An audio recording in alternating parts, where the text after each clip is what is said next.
Buenos días, estudiantes de la Escuela Luis Mate Larraín. Mi nombre es Denise Maureira y junto con la profesora Blanca González les presentamos el objetivo a trabajar el día de hoy, que tiene que ver con identificar en la cultura europea actual la herencia germana, judeocristiana y la árabe musulmana.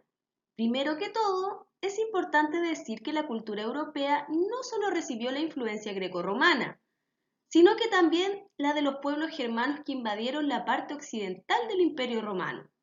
Luego de esto, la del cristianismo predicado por Pablo al interior del imperio en diferentes provincias, y posteriormente la fundación de la Iglesia en Roma por parte del apóstol Pedro, que hará que los pueblos germanos dejen el politeísmo y adopten el monoteísmo, es decir, la creencia en un solo Dios y los principios cristianos. La influencia árabe musulmana será muy importante, ya que ellos llegarán a Europa con una serie de conocimientos que los germanos aún no poseían. De los árabes adquirirán conocimientos de álgebra, medicina, decoración de jardines y palacios.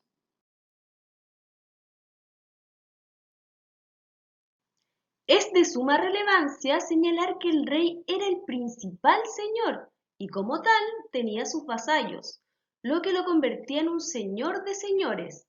Los vasallos del rey, por su parte, podían ser señores de otro vasallo. Por otro lado, los germanos tomaron el poder político y establecieron monarquías, pues el gobierno quedó en manos del jefe que había logrado consolidarse como rey. Este consideraba el reino como su propiedad. Tenía una corte que lo seguía en sus viajes y nombraba como duques y condes, que eran títulos romanos, a guerreros de su confianza para que se hicieran cargo de la defensa y el gobierno de las diferentes regiones. Esta pintura representa el nombramiento de un caballero por parte de una reina medieval. Estos eran nobles que juraban lealtad en la defensa de un reino. A pesar de que la ley privilegiaba a los hombres en la descendencia ante una herencia, varias mujeres se situaron a la cabeza de grandes feudos y tuvieron bajo sí a vasallos. Así, el caballero que se convertía en vasallo de su señora o señor le debía obediencia y fidelidad. Él era un hombre libre que por propia decisión se convertía en vasallo de la dama o varón. Este era un acto público y solemne.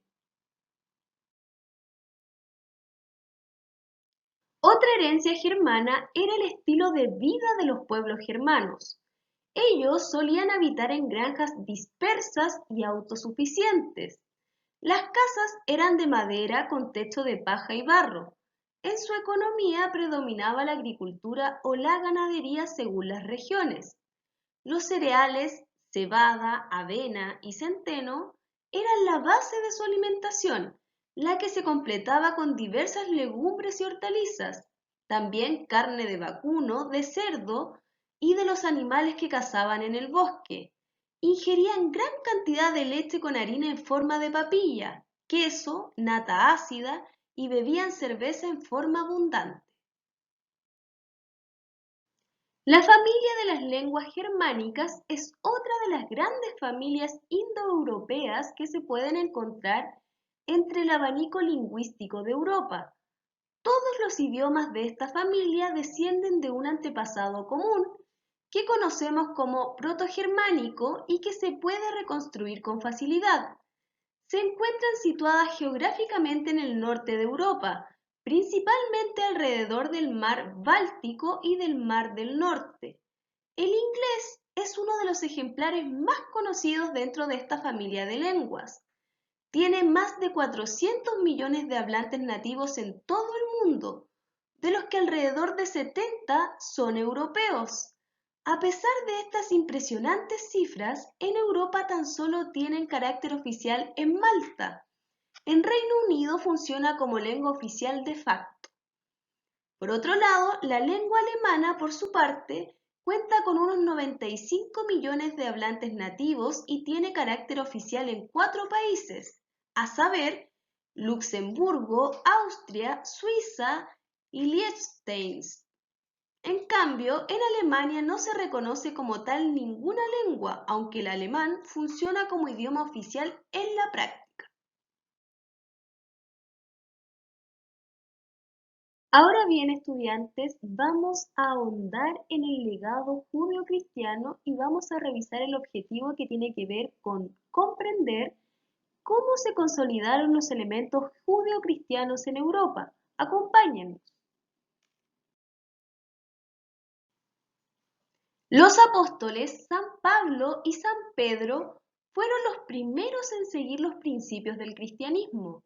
En un comienzo, el cristianismo fue una religión perseguida porque atentaba contra las bases del imperio, primeramente porque se consideraba al emperador como un dios y los cristianos decían que el emperador era un hombre de carne y hueso y que no era un dios.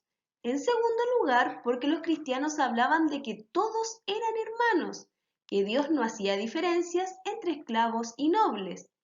Y tercero, porque los apóstoles hablaban de un solo Dios, que era el monoteísmo, y rechazaban el politeísmo romano, es decir, la creencia en varios dioses.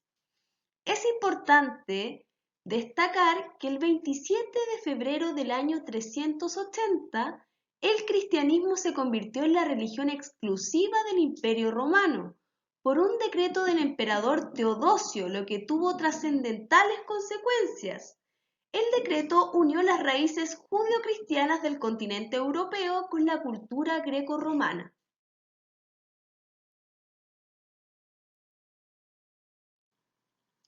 La religión católica influyó profundamente en la sociedad medieval europea.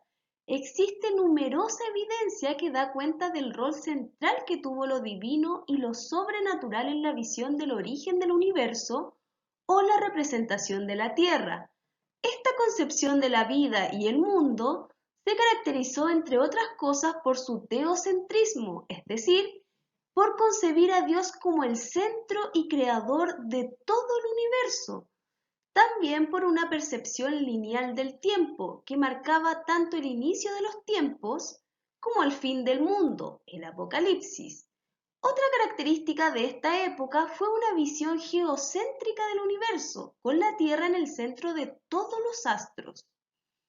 La Iglesia Católica se erigió como la gran autoridad espiritual de la época, acogía a los creyentes y fijaba las normas de comportamiento moral y social. Estar al margen de la Iglesia significaba, en cierto modo, estar al margen de la sociedad. Todos los acontecimientos esenciales de la existencia, tales como el nacimiento, el matrimonio y la muerte, eran regulados por la Iglesia y en las parroquias se llevaba su registro. La Iglesia fijaba en el calendario las fiestas, que eran todas religiosas, y las campanas de los templos marcaban los tiempos de trabajo.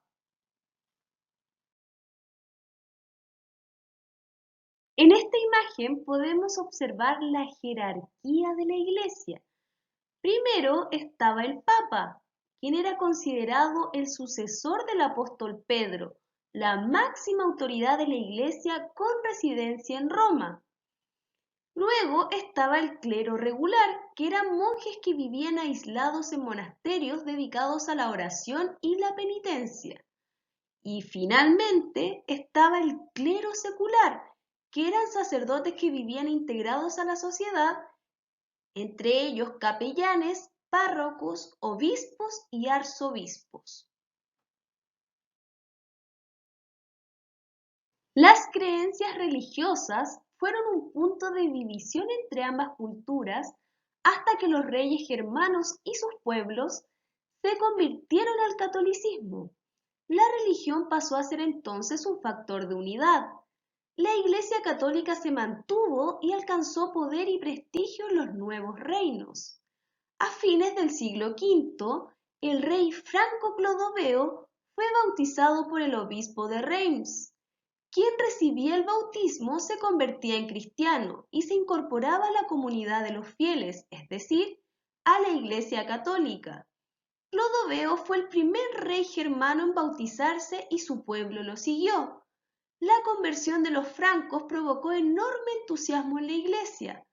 Vuestra fe es nuestra victoria, señaló a Clodoveo el obispo Hábito de Bien.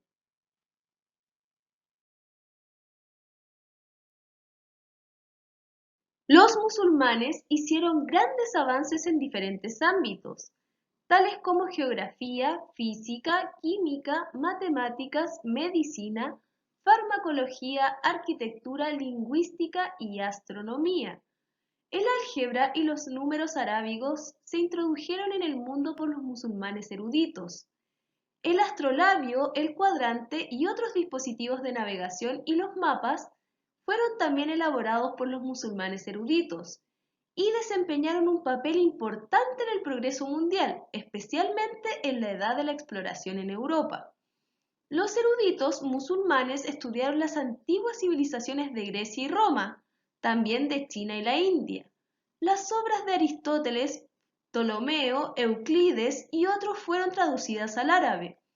Los científicos y los estudiosos musulmanes agregaron entonces sus propias ideas creativas, descubrimientos e invenciones y, por último, transmitieron este nuevo conocimiento a esta nueva Europa, conduciéndola directamente al Renacimiento. Muchos tratados médicos y científicos, habiendo sido traducidos al latín, fueron textos estándar y libros de referencia hasta los siglos XVII y XVIII. Hubo también gran difusión de inventos orientales como el cuadrante y la brújula, y destacaron también el laúd, decoración con arabescos, palacios, torres con almenas, arco ojival, fuentes de agua, entre otras. Niñas y niños, les enviamos un enorme abrazo virtual junto con la profesora Blanca González. Esperamos que se encuentren muy bien junto a sus familias y cuídense mucho.